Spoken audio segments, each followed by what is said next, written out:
Unfortunate that the president of the Senate has been on the bad news for more than a month now. In fact, since the inception of Godswill Akpabio as the Senate president of Nigeria, he has been on the spotlight, not for any good reasons. The other day he talks about the insecurity in Nigeria reducing drastically under Tinubu's administration. He went ahead to also say that the protest that everyone is witnessing in Nigeria because of hunger is sponsored by some opposition. I see a lot of sponsored protests here and there, but those people are not aware. Most of those sponsored protests are not aware of the kind of efforts being made by this Senate to tackle the situation together with the joint management team of the federal government of Nigeria. Calling on him to shut his mouth up if he has nothing to offer or to say per time. In fact, the presidential candidate of the Labour Party once said he's an uncommon Senate president, so he's not bothered with some of his bullets that he continued to throw here and there, which is unnecessary. Now he went to Rivers State for the burial of Herbert Wigwe, his family, and he went there saying some certain things that doesn't make any sense.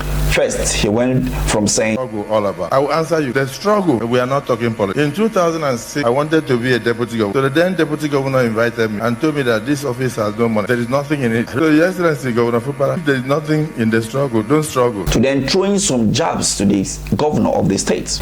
This doesn't make any sense at all. And you remember, we all know that wisdom, emotional intelligence have nothing to do with age and position. That was what Rufai said about the Senate president.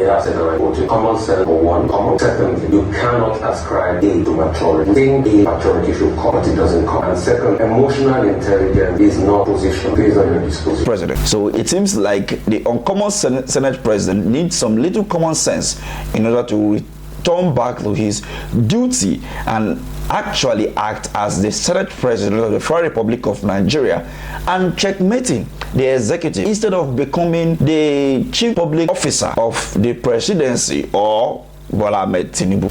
I believe that if Godswill Akpabio has been given this position as the Senate president of the 10th Senate, maybe we will not be witnessing all these shenanigans here and there. But it's unfortunate that we have somebody who don't really care but speaks anyhow. What do you make of all this? Let's have a take at the comment section. Thank you for watching.